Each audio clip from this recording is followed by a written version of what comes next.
Bonjour, c'est Trigger, je suis un peu malade aujourd'hui donc j'ai mis une doudoune. On va parler d'un sujet relax, aujourd'hui on va parler de la série Bref saison 2. Moi qui n'ai aucune culture cinématographique, j'ai adoré Bref 2.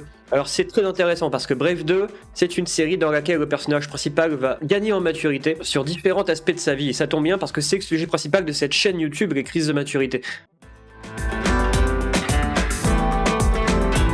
Il va y avoir quelques spoilers dans cette vidéo, mais je vais essayer de ne pas vous révéler les gros twists. Et on va quand même parler du fond du sujet de la série, c'est-à-dire la crise de maturité, c'est-à-dire la déconstruction masculine, avec les avantages et les défauts que tout ça comporte. Et donc on va commencer sur le niveau de connexion humaine des personnages de la série. On a au tout début un héros qui se traite parfois comme un objet, parfois comme un sujet, mais c'est un peu un PNJ quoi, il n'est pas lui-même joueur de sa propre vie, donc il ne se traite même pas vraiment comme un sujet, sauf quand il s'agit de pécho des meufs. C'est le seul moment où il devient un joueur, et ensuite il retombe dans le fait de se traiter comme un objet, et par conséquent de traiter aussi les femmes comme des objets. C'est que quand il nous raconte ses histoires amoureuses, c'est toujours c'était trop bien, on a couché ensemble, nanana, on a fait des trucs, on a couché ensemble, on a fait des trucs, on a couché ensemble. Ce truc-là revient souvent. C'est j'ai utilisé la femme comme objet de jouissance. Et parce que j'avais peur de perdre la femme comme objet de jouissance, j'ai dû mentir, j'ai dû lui dire ce qui lui faisait plaisir d'entendre. Bref, j'ai dû être un connard sans jamais l'assumer. Et progressivement, la série va nous amener vers une prise de conscience du personnage, une prise de conscience de son connard intérieur. C'est un sujet que j'aborde souvent sur la chaîne, la salope intérieure des femmes et le connard intérieur des hommes. Et bien dans Bref 2, on a le parcours initiatique d'un homme qui découvre la portée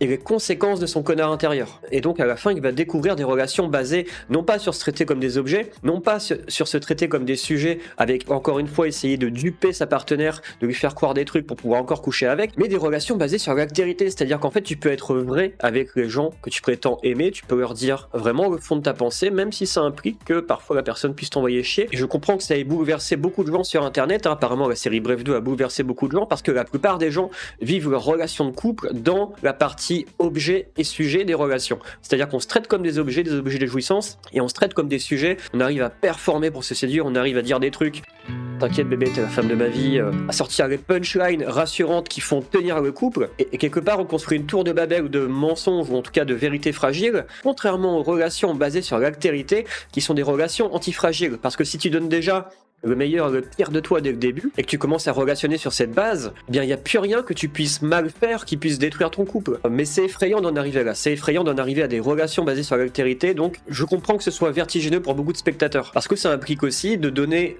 à la personne qu'on aime le pouvoir de nous quitter, à chaque instant, quelque part. Ensuite, dans la posture relationnelle, donc on a 4 types de postures, gagnant-gagnant, gagnant-perdant, perdant-gagnant et perdant-perdant. Et dans la série, on va retrouver un peu toutes les configurations. Mais ce qui revient le plus souvent, c'est quand il s'embrouille avec sa copine et qu'il lui dit « Mais non, mais toi, t'es pas faite, toi !» Et donc, tu vas venir appuyer cette posture perdant-gagnant dans laquelle toi, t'es vraiment pas bon et l'autre serait parfait, quoi. Et ça, c'est dans l'apparence, parce que dans le fond du discours, ce que ça veut dire, c'est « Mais évidemment que t'es pas parfaite. Moi, je suis pas parfait, toi non plus, alors qu'est-ce qu'il y a ?» On est dans la pire posture relationnelle, on est dans la posture perdant-perdant. C'est puisque toi, t'es même pas parfaite, alors t'es qui pour me faire des reproches? On est tous les deux des merdes. Et comment vous voulez relationner sainement à partir de cette posture qui dit on est tous les deux de la merde? Et c'est pour ça que progressivement le héros trouve un bol d'air frais relationnel dans la rencontre de l'altérité, parce que dans l'altérité c'est forcément gagnant-gagnant. C'est ni toi ni moi on est de la merde en fait. T'as le droit d'être qui tu es avec tes qualités et tes défauts, j'ai le droit d'être qui je suis avec mes qualités et mes défauts. Encore faut-il que je les reconnaisse, mes défauts, encore faut-il que je les assume.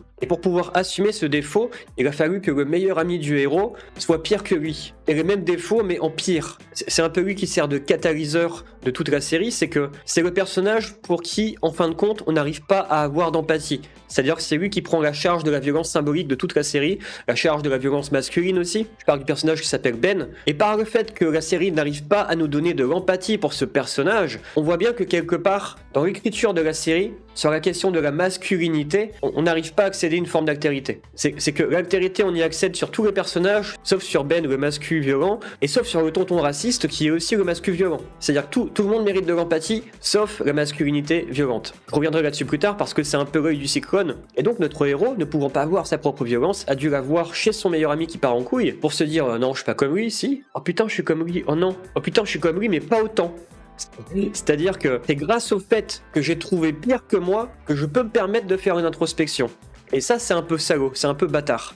C'est un peu bâtard de se servir de ton meilleur pote qui part plus en couille que toi pour toi te remettre en question, enfin c'est très bien, mais si au final c'est le personnage pour qui on n'arrive pas à avoir d'empathie pour l'histoire, est-ce que t'as vraiment résolu le problème? Et d'ailleurs ce personnage À la fin, on a l'impression qu'il va vraiment partir en couille, devenir violent, agressivement, qu'il va peut-être sortir une arme, faire quelque chose de dangereux. Et finalement, non, que dalle. La menace finale, c'est une menace totalement symbolique. Ce n'est pas des actes, c'est des paroles, c'est du blabla, et ça n'a eu aucun effet finalement. Et j'ai l'impression que l'auteur de la série a été obligé de rendre le méchant de l'histoire inoffensif, parce que puisque la série parle du fait de déconstruire la violence masculine, si le héros déconstruit sa propre violence, la série ne pouvait pas se terminer sur un conflit armé entre deux personnages, sur une bagarre, ou sur un rapport de force. Donc heureusement pour le héros que le méchant était pas méchant à ce point. Heureusement pour le héros que le méchant, dont on voit tous les signaux qui fait qu'il pourrait péter un câble et agresser quelqu'un, heureusement pour lui qu'il n'agresse personne.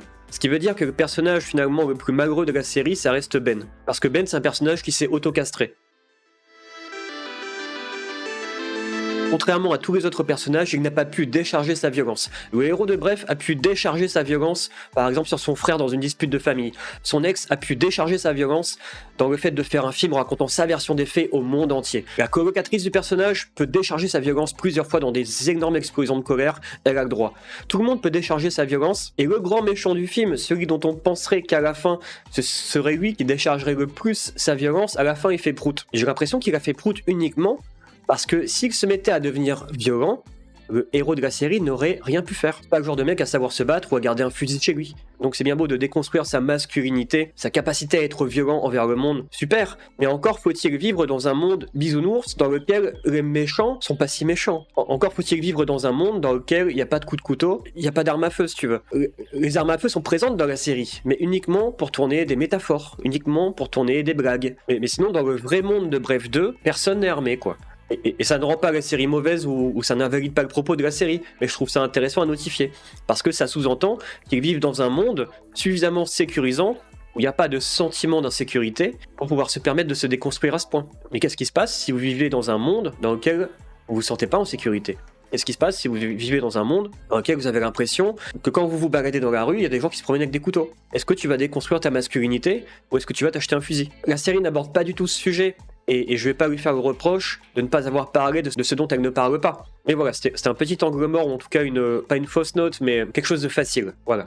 Je trouve que la résolution était facile, et ça a le droit d'être facile. Ça a totalement le droit, parce que c'est pas le propos que de parler des armes ou je sais pas quoi. Et le propos de la série, on va y revenir justement. Alors, dans le triangle d'intelligence de la série Bref est une série très mentale. On est tout le temps dans la tête du personnage, dans toutes ses pensées, dans tout ce qu'il va projeter. On est tout le temps en train de rétro-pédaler dans le futur, dans le passé, dans le présent, de penser sur la pensée, métapensée, etc. La thématique est très mentale donc, avec une bonne partie d'intelligence émotionnelle aussi. C'est ce qui rend le personnage attachant dans la série. Et enfin, l'intelligence de terrain, l'intelligence sensorielle, je dirais que c'est ce qui a le plus d'absent de la série. La série est un peu perchée à cet endroit-là, avec tout un univers un petit peu onirique, très jeu vidéo. On n'est pas dans le concret, on n'est pas dans le réel, et la série, je pense que la moitié des scènes de la série, c'est de l'imaginaire.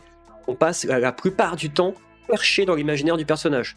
Ok ? Pour vous dire à quel point c'est pas concret du tout. Ensuite, d'un point de vue du triangle dramatique, victime, bourreau, sauveur, ces trois cases sont assez présentes dans la série. Je remarque que le héros passe par la case victime, ouin. Il passe aussi par la case bourreau, et il a du mal à s'en rendre compte, il a du mal à assumer qu'il puisse être un bourreau. Et c'est quand il commence à l'assumer que tout commence à changer. Et je vous renvoie là à une des meilleures vidéos de ma chaîne, qui s'appelle Les déchets émotionnels.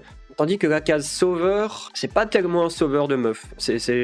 Non, c'est plutôt le bourreau. C'est plutôt le mec qui brise le cœur des meufs et qui envoie les nanas ensuite dans les bras d'un sauveur. D'ailleurs, on voit bien son ex en relation avec un nouveau mec gentil qui arrive un peu comme un sauveur et qui a l'air adorable. Alors, au niveau de la maturation du propos de la série, alors je suis content parce que c'est rare que dans une analyse ipséité, j'arrive à la nuance. C'est-à-dire que le propos, c'est pas de la ratatouille, il est très compréhensible, c'est pas de la grossièreté, c'est subtil en fait, c'est fin, et c'est même pas élitiste, c'est compréhensible par n'importe qui, et c'est ça la force de Bref 2, c'est que ça peut parler à grosso modo tout le monde, peu importe votre culture, peu importe votre intelligence, peu importe votre bagage. Ça trouve les moyens de parler à un maximum de gens en multipliant aussi les références culturelles. Alors on peut trouver ça détestable quand on a beaucoup de culture cinématographique, je pense que Bref 2 peut être un condensé de trucs mainstream. Mais justement, pour une œuvre mainstream, moi le gros reproche que je fais aux œuvres mainstream, c'est d'être toujours grossière, d'être dans la grossièreté, que ce soit une grossièreté blockbuster ou une grossièreté woke. Et quand une œuvre arrive à passer ce stade-là, bah c'est chouette quoi. Je vais pas cracher dessus. Pourquoi je dis que Bref 2 est woke ?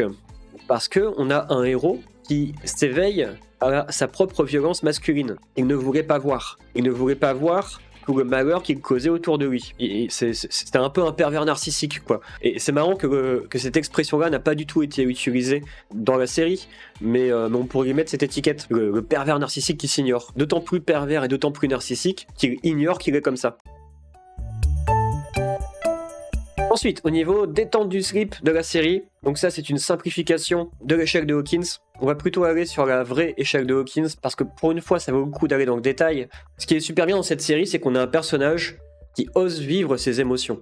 Et parce qu'il ose vivre ses émotions, il est vivant, il est évolutif. Il va pas rester coincé dans un niveau émotionnel. C'est-à-dire qu'il va vivre de la honte, de la culpabilité, de l'apathie, du chagrin, de la peur, du désir, la colère, l'orgueil. Tout est présent. Il va tout vivre, il va faire des montagnes russes émotionnelles. Et quand il commence à se remettre en question, il va se rendre compte d'à quel point c'est un lâche qui a pu manquer de courage. Et là, on arrive à la partie supérieure de l'échelle de Hawkins, on arrive à la partie éveil des consciences. C'est quand vous commencez à faire preuve de courage dans votre vie. Et ça commence dès l'épisode 1, quand le héros se rend compte qu'il ne sait pas faire de choix. Parce que faire un choix, c'est prendre un risque, c'est être courageux. Il se rend compte qu'il a une vie de merde parce qu'il fait jamais de choix et qu'il se retrouve toujours avec ce qui reste.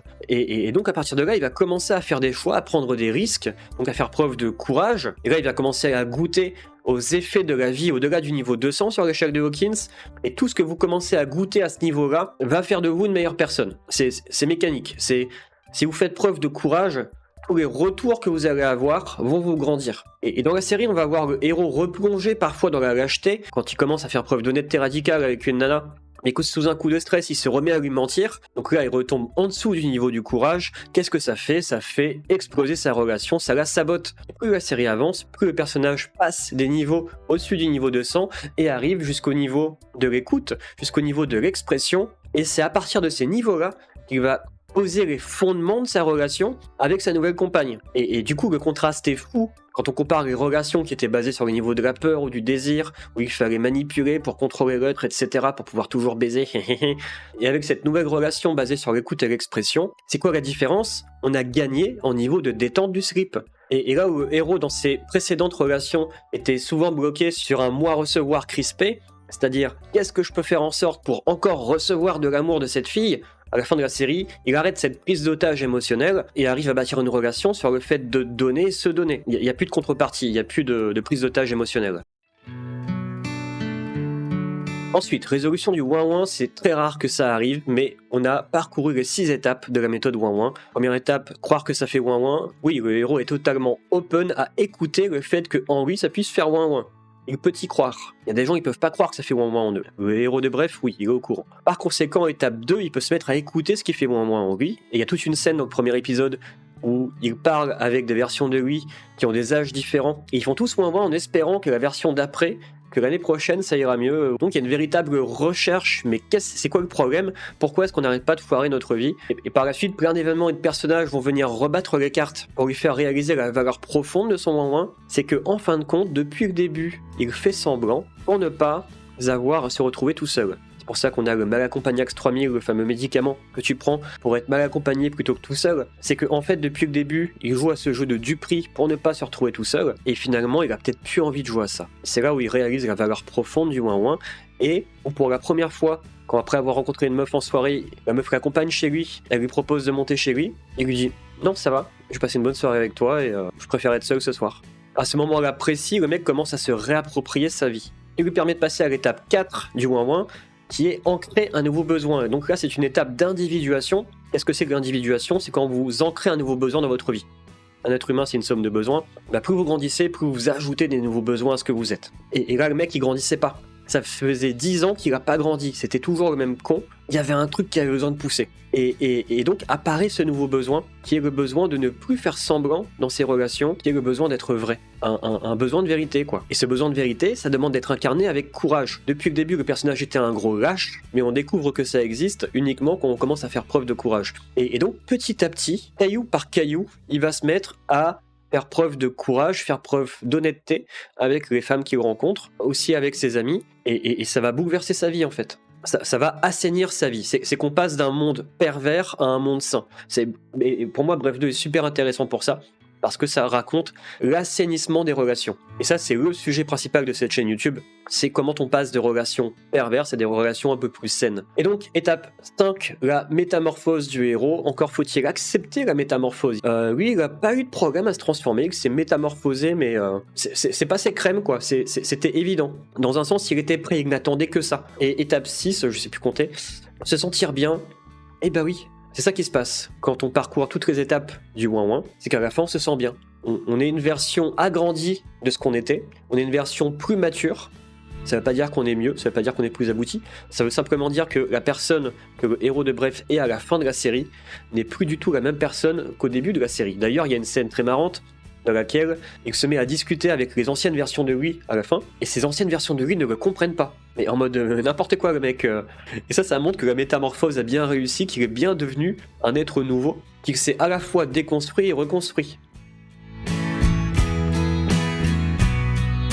Ensuite, Prédation sensorielle. Bon, bah, c'est une série avec pas mal d'effets spéciaux, on est dans l'hyper-réalité. On alterne entre des scènes comico-sérieuses, en mode film français, quoi, et des scènes plutôt effets spéciaux américains. On sent bien là les influences de Kian, je suppose, dans le cinéma. Donc on a une fenêtre d'Overton très classique, très compatible avec le public Disney+, et mainstream, ça ne va choquer personne. Ensuite, les 5 langages de l'amour dans la série Bref 2. Bah, ils sont tous présents dans la série, il y a beaucoup de langages de l'amour, c'est une série qui parle d'amour, mais qui parle d'amour pas au sens forcément amoureux, aussi amitié. Il y avait une super scène dans laquelle le héros était déguisé en monstre pour faire peur à la petite fille d'un de ses amis, pour que lui arrive en papa sauveur et dise « Ah, le monstre, tu es un méchant monstre, arrête de faire peur à ma fille !» Il y a beaucoup de moments très touchants comme ça, de complicité entre les personnages. Donc je vais pas tout lister, mais simplement voilà, les services rendus sont présents dans la série, sans pour autant être proactifs ni une obsession. Les contacts physiques, ça c'est une obsession. Il y a beaucoup d'insistance du héros sur le fait de se la péter en gros quand il couche avec une meuf. Il y a beaucoup de scènes qui, je trouve, elles sont un peu de trop, ces scènes-là, en mode ah on a baisé, puis on est sorti, puis on a rebaisé. Je trouve qu'il y a une obsession là-dedans. Dans le contact physique, et qui est d'ailleurs responsable de son mal accompagné Axe 3000, et c'est là où le héros a eu une crise de maturité, en refusant de faire monter chez lui une nana avec qui il n'avait pas plus d'affinité que ça. C'est qu'il s'est dédrogué de ce langage de l'amour, et je l'avais jamais vu comme ça, que dans les langages de l'amour, s'il y en a un qui est obsessionnel chez nous, c'est celui avec lequel on s'empoisonne et on empoisonne les autres. Ensuite, les moments de qualité, on passe d'un moment de qualité passif à proactif. Et en fait, c'était le dernier de sa bande de potes à accéder à ça. D'un point de vue de la valorisation sociale, il y a une grande souffrance chez le héros de se faire dénigrer par sa propre famille, parce qu'il n'a pas tout réussi comme son frère, etc. Il y a des scènes d'humiliation, mais qui sont surjouées dans sa tête, dans laquelle il se fait totalement rejeter et mépriser. Et pareil, il se soigne à cet endroit-là, en trouvant enfin un taf dans lequel il se sent bien. Je vais pas spoiler ça.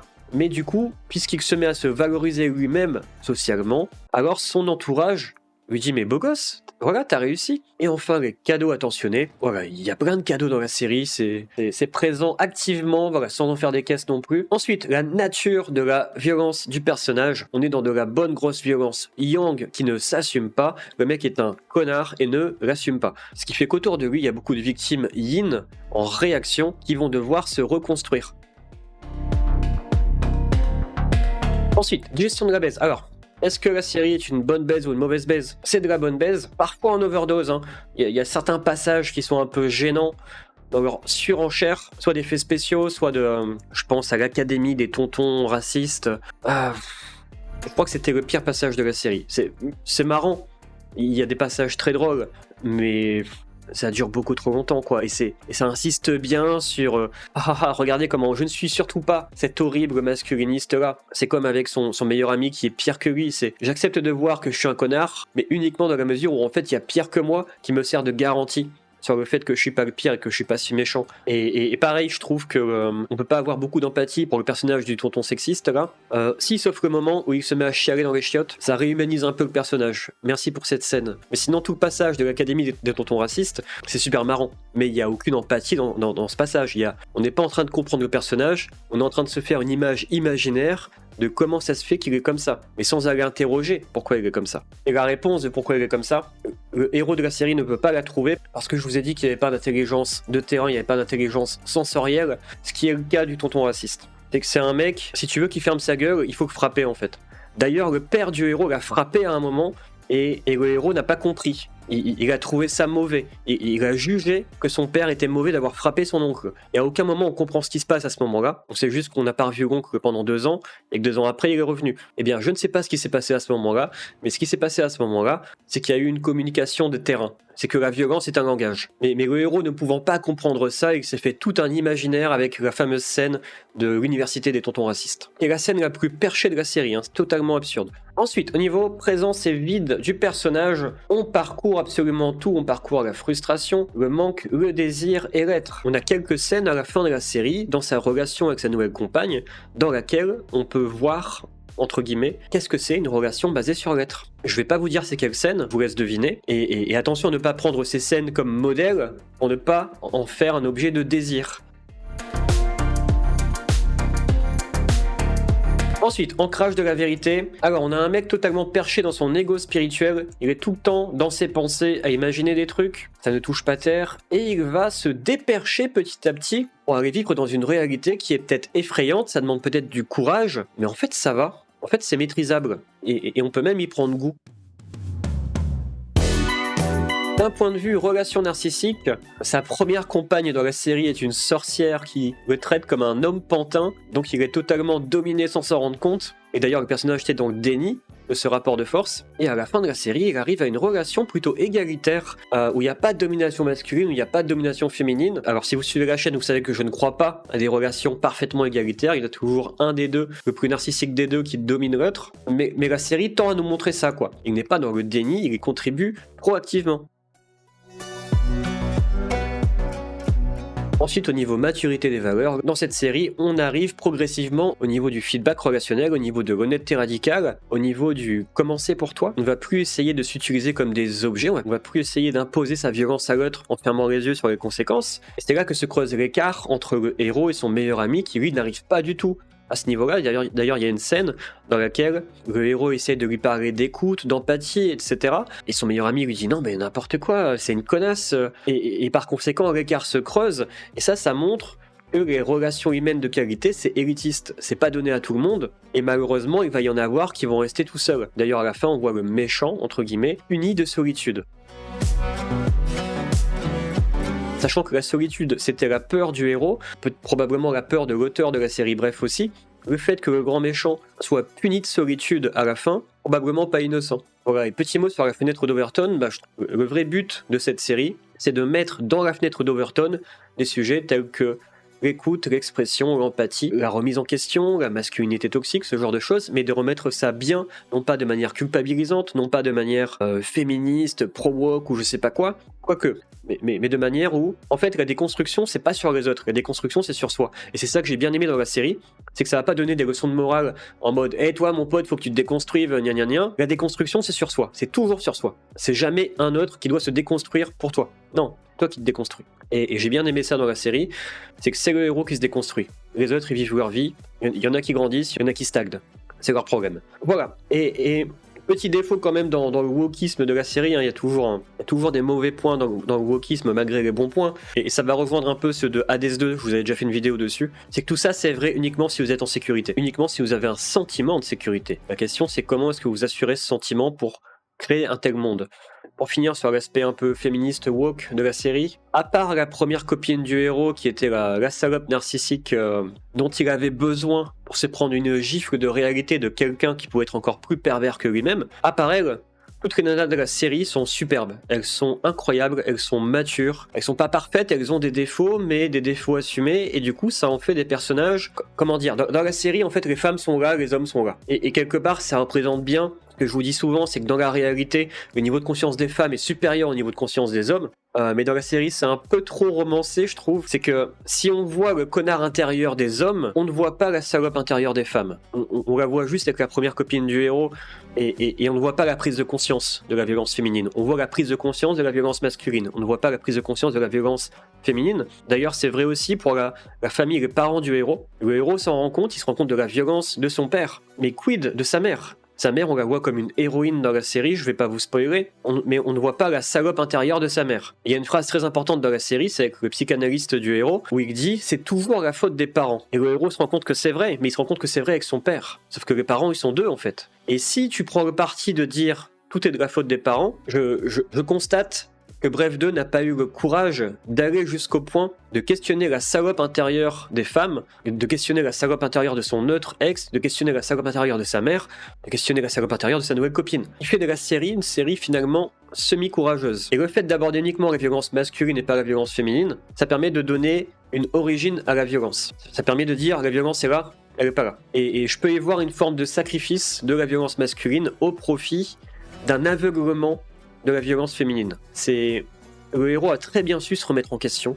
Par contre, la prochaine étape, s'il devait y avoir un Bref 3, ça va être de se rendre compte que ses ex n'étaient pas innocentes, que sa mère n'est pas innocente, et que la violence est présente partout chez tout le monde. Et ça va être nécessaire pour vraiment bâtir des relations gagnant-gagnant, pour ne pas prendre tout le fardeau de la violence sur soi. Le temps que vous prenez tout le fardeau de la violence sur vous, vous prenez un peu pour Jésus, quoi. Non, on est tous des pécheurs. Tous les hommes ont un connard à l'intérieur, toutes les femmes ont une salope à l'intérieur. Pardon si mes mots sont grossiers, mais ces mots grossiers servent à provoquer et à conscientiser la violence que chacun apporte dans une relation. Mais après, c'est peut-être pas à un mec de venir déconstruire les femmes.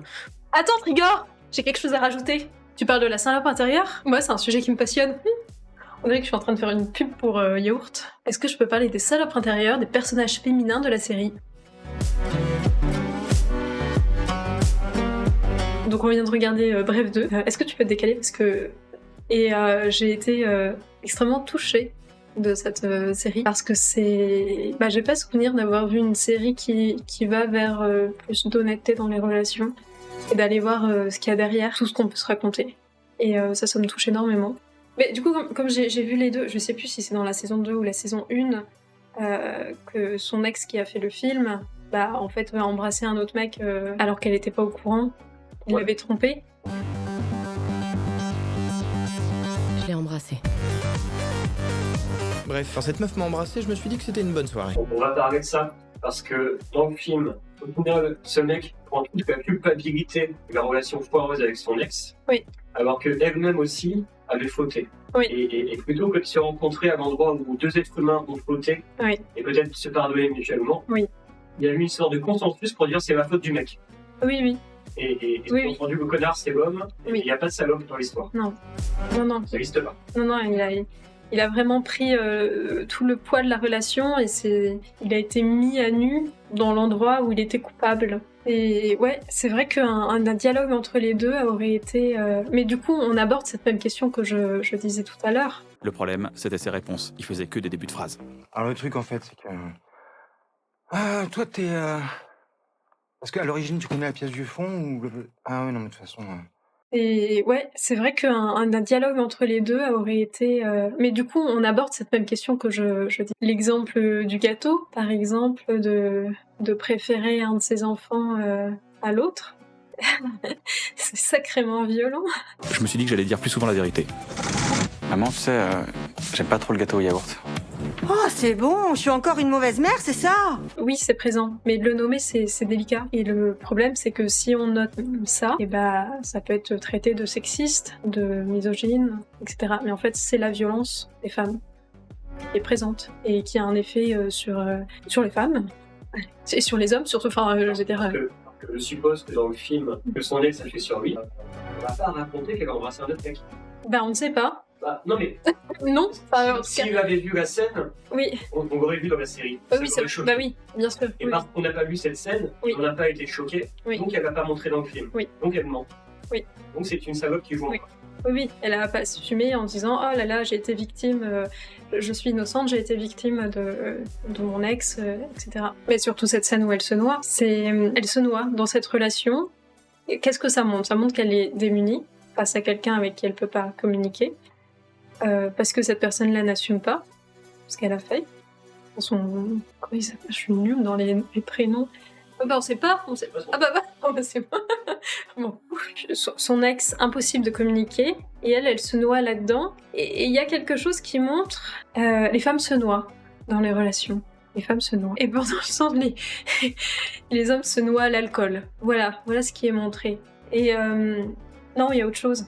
Il y a autre chose qui est possible en fait. Je suis déjà très touchée que ça soit possible d'être vu, mais ce qu'on peut proposer, c'est qu'il y a autre chose, une étape d'après, et cette étape d'après, c'est la responsabilité aussi de sa partenaire en fait. Elle serait responsable de quoi? Innocente, non? Bah oui, elle est innocente. À cette étape du film, on peut la croire innocente, mais ce qu'il y a de très bouleversant, et j'ai eu comme ça une conversation avec une amie récemment, c'est que si quelqu'un ne nous parle pas, ne s'exprime pas avec nous aussi, c'est que on n'offre pas, enfin comment dire, c'est super subtil, mais c'est la question de... Il y a des personnes à qui on peut s'exprimer, il y a des personnes avec qui on ne peut pas s'exprimer. Et peut-être que dans cette scène où elle se noie, bon là c'est le film, dans la version qu'elle en a fait son ex, peut-être que ce qu'il avait à dire, en fait, il pouvait pas le dire, tout simplement, parce qu'elle était pas prête, parce qu'elle était en train de se noyer, elle touchait pas terre, en fait. Et quand on touche pas terre et qu'on a face à nous quelqu'un qui va pas bien, en fait, ce gars, c'est un humain, où tu vas y penser à plusieurs fois, te dire, si je lui dis ça, elle va pas survivre. C'est ça, c'est que, et là on aborde pas un truc qui est la faiblesse des femmes. Oui, parce qu'à ce moment-là, elle a à la fois, c'est paradoxal, parce que à la fois elle a envie de savoir, et à la fois elle peut pas recevoir. Et donc qu'est-ce qui se passe là-dedans? Ça crée tellement de désaccordage dans tous les sens, qu'elle se noie, et la scène est très belle en fait. Elle est bien réalisée comme ça, mais elle est terrible.